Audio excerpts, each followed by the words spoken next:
이 고린도후서 특별히 이 3장을 준비를 하면서 느끼는 것이 뭐냐면은 바울의 논리가 굉장히 어렵다라는 생각이 많이 들었습니다.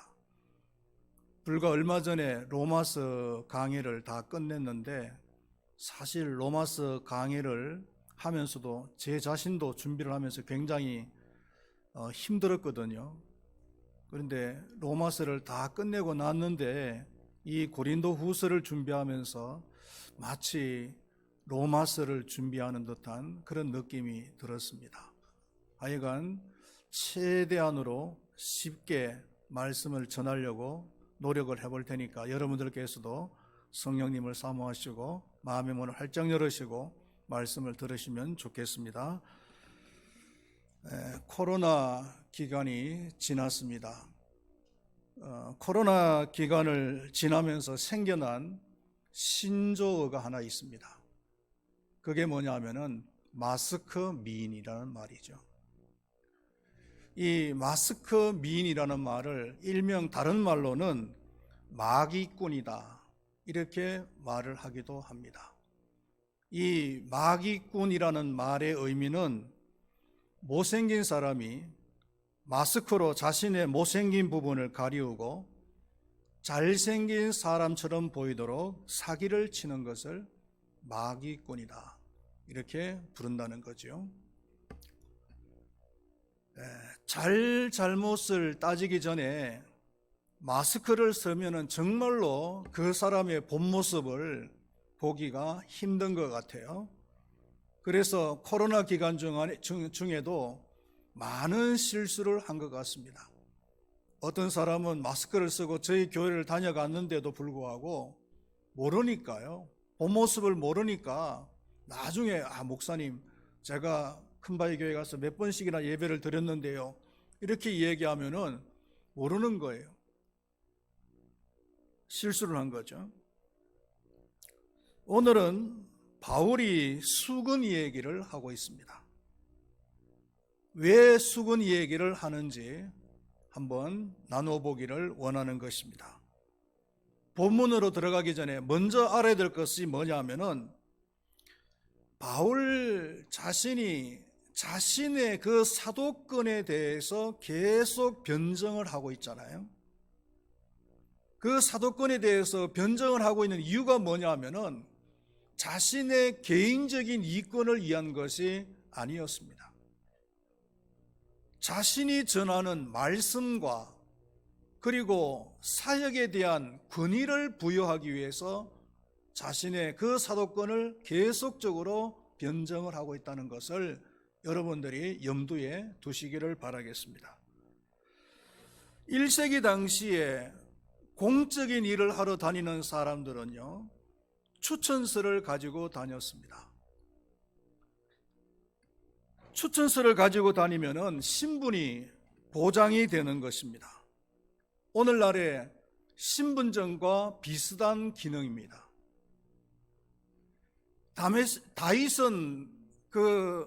바울은 다메섹에 기독교를 핍박하러 갔었잖아요. 갈 때도 그냥 간 것이 아니고 대제사장에게 공문을 발급받아서 갔다라고 사도행전 9장 2절에서 말씀을 하고 있습니다. 또 바울 자신도 필요에 따라서 그 추천서를 여러 번 써준 것을 성경이 말을 하고 있어요. 사도행전 18장 24절 이하에 보면은 아볼로라고 하는 사람이 나오는데 이 아볼로라고 하는 사람이 에베소에서 아가야로 가려고 할 때에 바울은 아가야에 있는 그 제자들에게 편지를 씁니다. 아볼로가 그쪽으로 가니까 너희들이 잘 영접을 해주라. 이런 내용의 편지를 쓰죠. 일종의 추천서 역할을 한 겁니다. 그런데 정작 바울 자신은요, 아무런 추천서를 가지고 있지를 않았던 거예요. 1절 말씀에서 얘기를 하고 있습니다. 반면에 고린도 교회 안에서 바울을 부정하고 바울을 반대하는 사람들은 추천서를 가지고 있었어요. 그리고 그 추천서를 빙자해서 자기들이 참 교사니 아니면은 참 사도니라고 주장을 하는 거예요. 아마 그 사람들이 가지고 있는 추천서는 예루살렘의 정통 사도들이 발급해 준 추천서가 아니라 율법주의자들, 예루살렘에 있는 율법주의자들이 써준 추천서일 겁니다. 그런 것으로 봐서 이 고린도 교회 안에서 바울을 부정하고 바울을 반대하는 사람들은 율법주의자들일 가능성이 높습니다. 율법주의자들은 어떤 사람들입니까? 구원은 하나님의 은혜로 믿음으로 받는다는 것이 아니고 율법을 지켜야 된다. 그리고 할례를 받아야 된다. 그래야만이 구원을 받을 수 있다라고 주장을 하는 사람들이죠.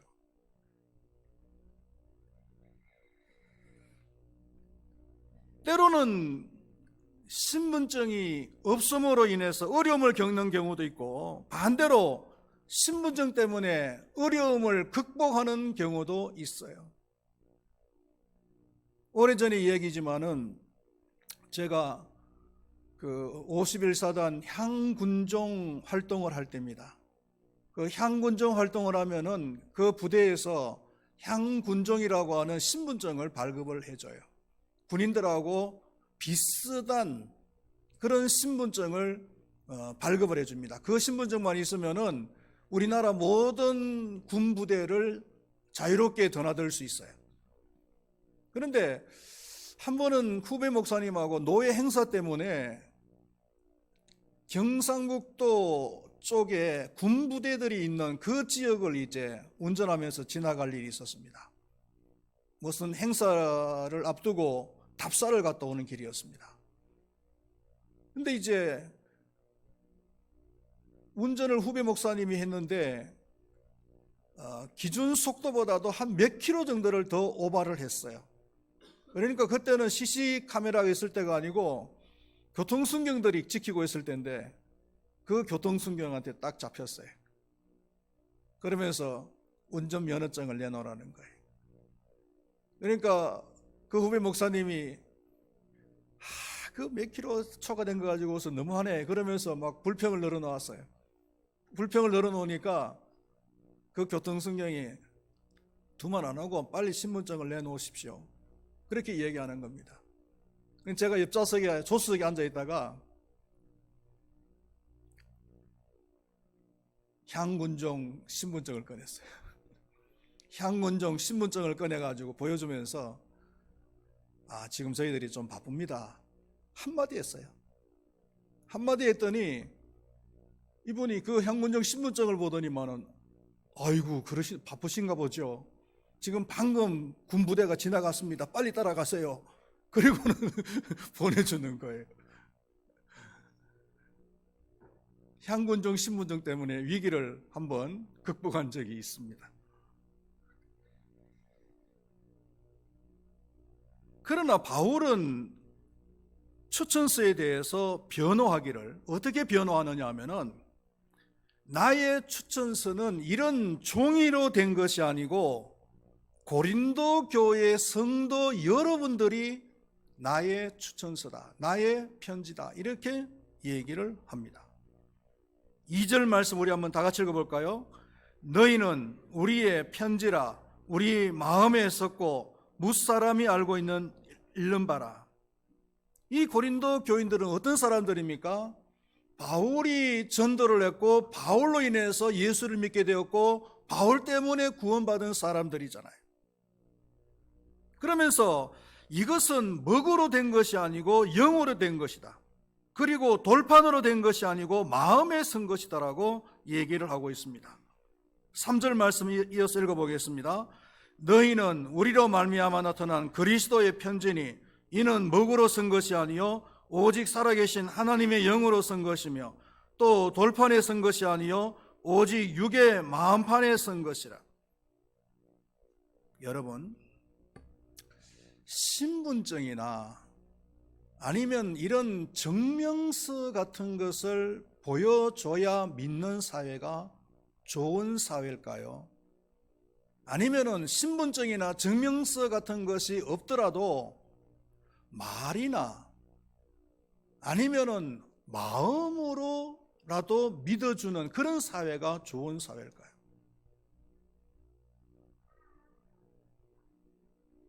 신분증이 있어야 되고 증명서가 있어야 믿어주는 사회는요, 별로 좋은 사회가 아니에요. 얼마나 사람의 말을 못 믿었으면, 얼마나 사람의 마음을 못 믿었으면 꼭 신분증이 있어야 되고 증명서가 있어야 믿어주는 불신이 만연한 그런 사회예요. 제가 큰바위교회 목사입니다라고 이야기하면 믿어주는 사회, 제가 바리스타 2급입니다라고 하면 믿어주는 사회, 제가 서부경찰서 경무위원장입니다라고 말을 하면은 정이 없어도 신분증이 없어도 믿어주는 그런 사회가 좋은 사회가 아니겠습니까? 그러나 우리 사회는 말로는 믿지를 못해요. 증명서를 요구하고 신분증을 요구하는 그런 사회가 되어버린 거예요. 바울은 또 이것을 옛언약과 새언약으로 비교를 합니다. 3절 하반절에 보니까 또 돌판에 선 것이 아니오 오직 육의 마음판에 선 것이라. 돌판에 새긴 것은 옛언약이고, 그리고 마음에 기록한 것은 예레미야서 31장 33절 말씀에 보면은 새 언약이다, 이렇게 얘기를 하고 있죠. 옛 언약과 그리고 새 언약은 어느 것이 더 중요할까요? 어느 것이 더 우월할까요? 물론 옛 언약도 중요하겠지만은, 그러나 옛 언약보다도 새 언약이 훨씬 더 중요한 거예요. 어떤 사람은 이 두 가지를 마치 사진과 그리고 실물과 비교를 했어요. 요즘 우리 교회에 그 연예인들이 자주 옵니다. 우리 교회에서 드라마를 한번 촬영을 했죠. 드라마를 촬영할 때 그 유명한 7, 80년대 우리나라 최고의 3대 미인 중에 한 사람이었던 장미 씨가 우리 교회를 방문했어요. 또 요즘은 연예인 축구단이 우리 공원에서 축구한다고 차를 우리 교회에다가 다 주차를 시켜놓고 또 차를 마시고 이렇게 갑니다.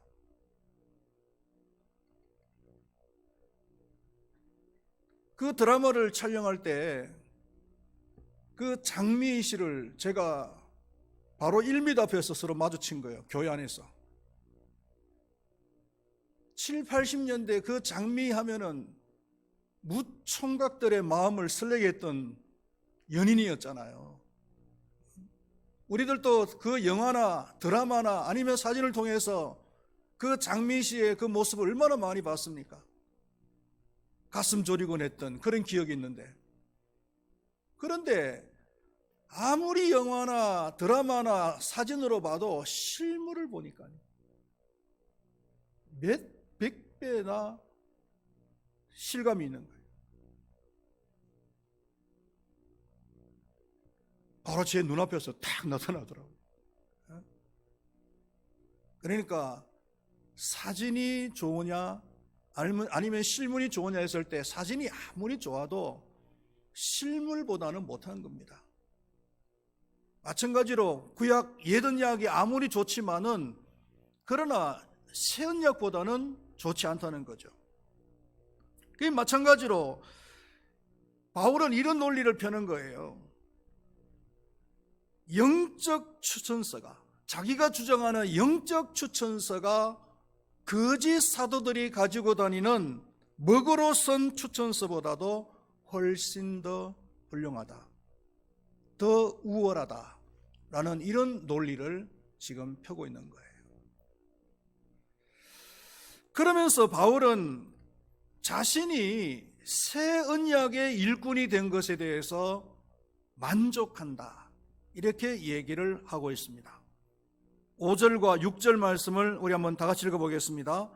우리가 무슨 일이든지 우리에게서 난 것 같이 스스로 만족할 것이 아니니 우리의 만족은 오직 하나님께로부터 나느니라.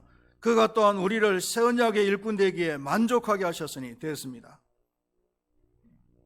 새 언약의 일꾼이 된 것을 만족한다. 옛 언약이 뭐라 그랬죠? 옛 언약은 율법이라 그랬어요.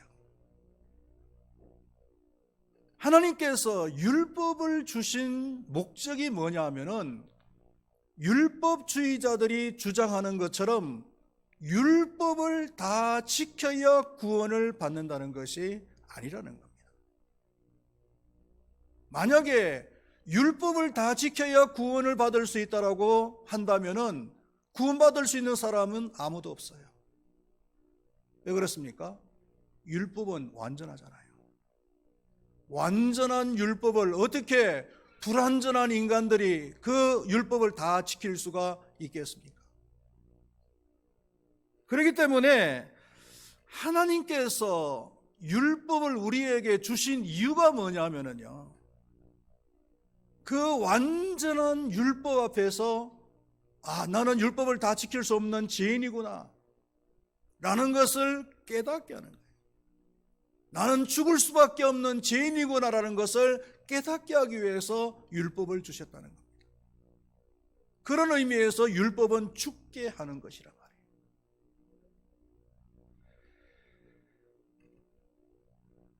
반면에 이 새 언약이라는 것은요, 예수 그리스도를 통해서 시작이 되어져서 성령께서 역사하심으로써 생명을 주는 거잖아요.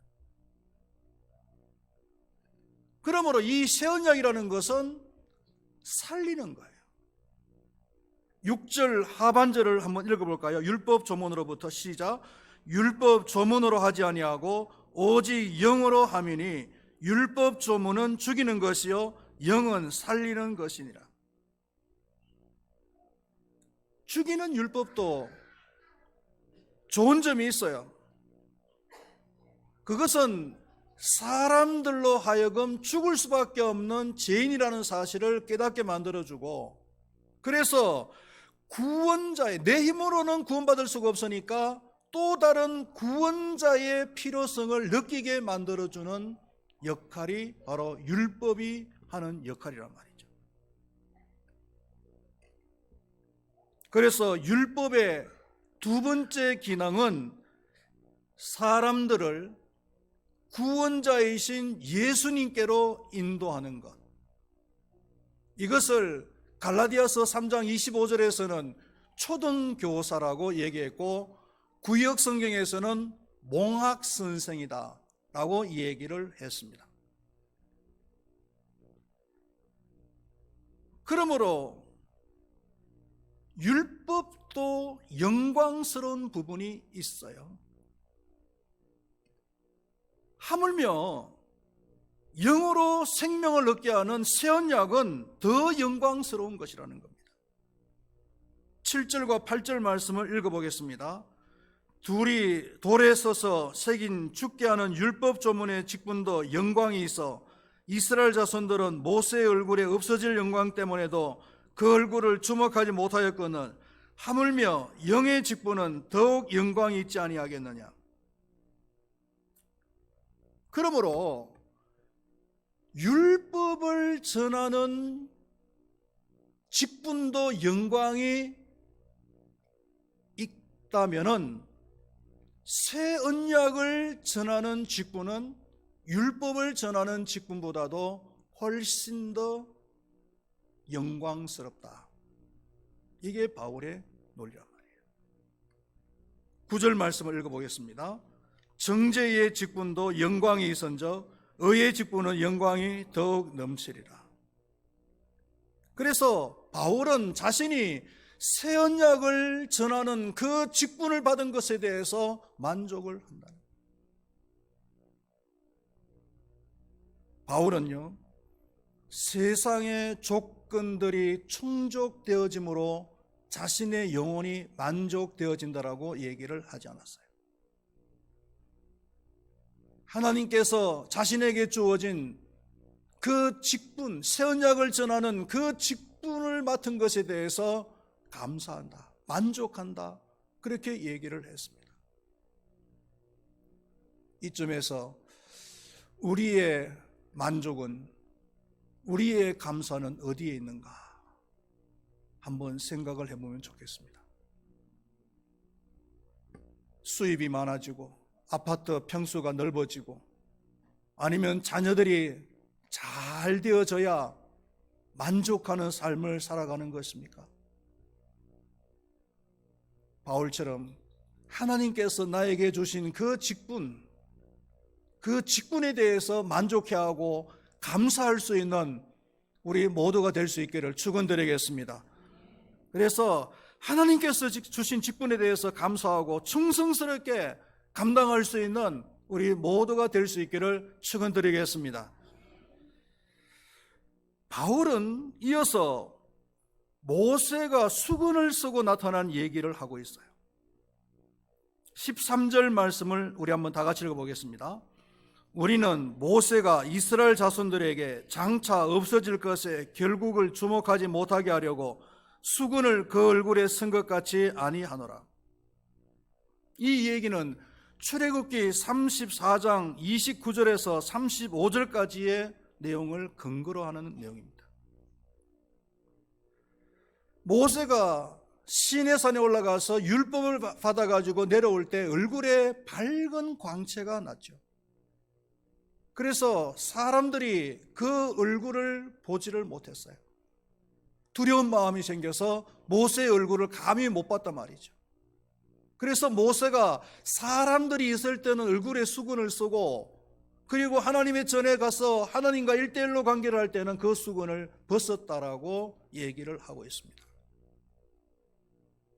그렇다면은 모세가 왜 수건을 썼는가? 1차적인 이유는 그 밝은 빛 때문에 그렇겠지만 영적인 의미는 뭐냐라는 거죠.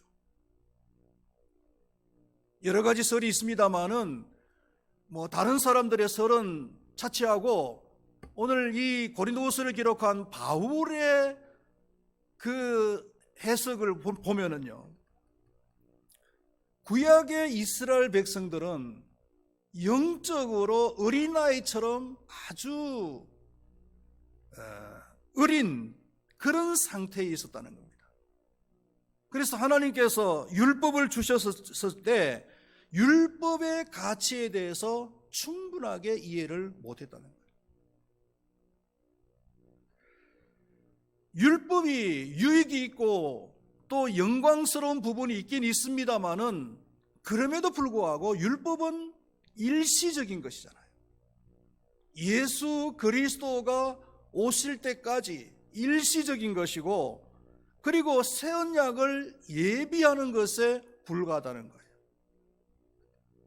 그런데 구약의 이스라엘 백성들은 그 율법에 대해서 너무나 가치를 부여하고 그 율법에 대해서 너무나 집착을 한다는 거예요. 율법을 지켜야 된다, 율법을 지켜야만이 구원을 받을 수 있다고까지 얘기를 하잖아요. 그 율법은, 모세는 율법을 상징하는 인물이거든요. 그래서 이스라엘 백성들이 그 율법에 너무 많은 가치를 두지 않게 하기 위해서 율법을 살짝 가려놓은 거예요. 모세의 얼굴을 수건으로 가려놨단 말이에요. 그런데요, 예수님 당시까지도, 그리고 바울이 사역을 하던 그 당시까지도 이스라엘 백성들은요, 율법에 집착을 하고 아직까지도 율법을 지켜야 구원을 받는다라고까지 얘기를 하고 있는 거예요.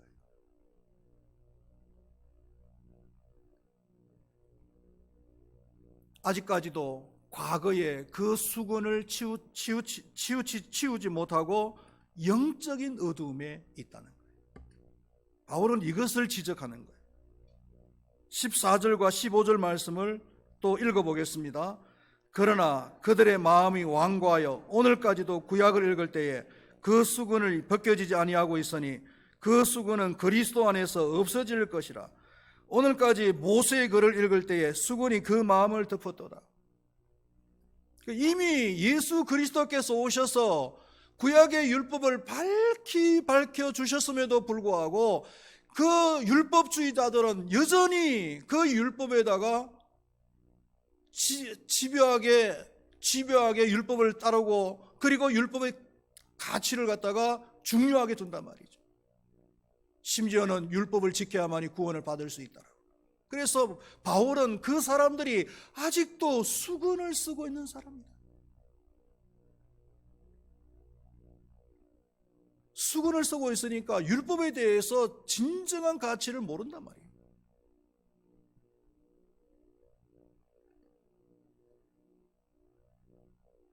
그렇다면 어떻게 하면 가려진 그 수건을 벗길 수가 있는가?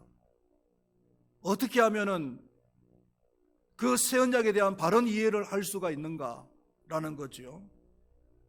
16절과 17절 말씀에 보면은 성령이 임하실 때에 진정한 의미를 깨달을 수가 있다, 이렇게 얘기를 하고 있습니다.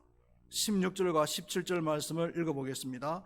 그러나 언제든지 주께로 돌아가면 그 수건이 벗겨지리라. 주는 영이시니 주의 영이 계신 곳에는 자유가 있느니라. 주께로 돌아가면은 그 주는 바로 영이시다. 바로 성령님을 얘기하시는 거예요. 성령님께서 내 마음속에 임했을 때에 마치 수건을 벗고 거울을 보는 것 같이 새 언약에 대해서 환히 알 수가 있다는 거예요. 18절 말씀을 마지막으로 읽어보겠습니다. 우리가 다 수건을 벗은 얼굴로 거울을 보는 것 같이 주의 영광을 보매 그와 같은 형상으로 변화하여 영광에서 영광에 이르니 곧 주의 영으로 말미암음이니라. 그 새 언약의 말씀을 거울로 보는 것처럼 환하게 볼 수가 있다. 어떻게요? 주의 영이 임하면. 혹시 여러분들 가운데서 아직까지도 성경의 말씀이 잘 이해가 되어지지 않는 부분들이 계십니까? 저도 예수를 믿고 몇 년이 흐르는 동안에 성경 말씀을 나름대로는 읽는다고 읽었는데 도대체 성경 말씀이 이해가 안 되는 거예요. 왜 가난한 자가 복이 있다고 얘기하는지, 왜 먼저 된 자가 나중된 자가 먼저 된 자보다 더 복이 있다고 이야기하는지, 높아지는 자는 낮아지고 낮아지는 자는 왜 높아진다고 얘기하는지, 아니면은 왜 이 말씀 다음에 이 내용이 나오는지 이해가 안 되더라고요. 그런데 성령님을 한번 경험하고 나니까요, 그 궁금했던 미스테리와 같은 그런 말씀들이 하나씩 이해가 되어지는 거예요.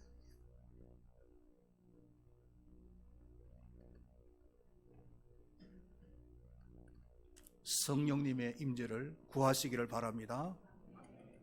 성경은 성령의 감동으로 기록되어진 것이기 때문에 성령의 도움이 있어야 성경을 바로 이해할 수가 있는 거예요. 아무리 지적인 그런 수준이 높은 사람이라 할지라도 성령께서 도와주시지 않는다면 성경 말씀은 이해를 할 수 없어요. 백과사전적인 그런 지식을 가지고 있는 사람이라 할지라도 성령께서 도와주시지 않으면 이 성경 말씀은 이해를 할 수가 없어요. 마치 수건을 쓴 사람을 보는 것 같다는 겁니다. 바울은 성령의 도우심으로 성경의 진리를 깨달을 수 있었고, 그 깨달은 것을 전하는 그런 직분을 받은 것에 대해서 만족해하고 감사한다는 거예요. 고린도 교회 일부 성도들이 아무리 바울을 부인하고 바울을 반대한다 할지라도, 정말 감정이 고조되어지고 짜증나는 일을 할지라도, 그러나 나는 새 언약을 깨달을 수 있었고 그 새 언약의 직분을 받은 것에 대해서 감사한다. 말씀을 맺도록 하겠습니다. 고린도후서는 바울이 자신의 사도권을 변증하는 내용이지만은 사도권을 변증하는 내용으로 끝나는 것이 아니라 사도권을 변증하면서 복음의 진리를 증거하고 있습니다. 당시 유대인들 중에는 여전히 구약 율법에 대한 이해를 하지 못하고 율법에 지나치게 집착을 한 나머지 바울을 괴롭히는 사람들이 있었잖아요. 그러나 바울은요, 자신이 새 언약을 깨달을 수 있었고 그리고 새 언약의 직분자로 쓰임을 받는 것에 대해서 만족한다라고 얘기를 하고 있습니다. 우리들도 성령님의 도우심을 받아서 어둠의 그 수건을 벗어버리고 복음의 진리를 바로 깨달아서 이 복음의 직분을 잘 감당할 수 있는 우리 모두가 될 수 있기를 축원드리겠습니다. 기도하시겠습니다. 하나님 아버지, 모세가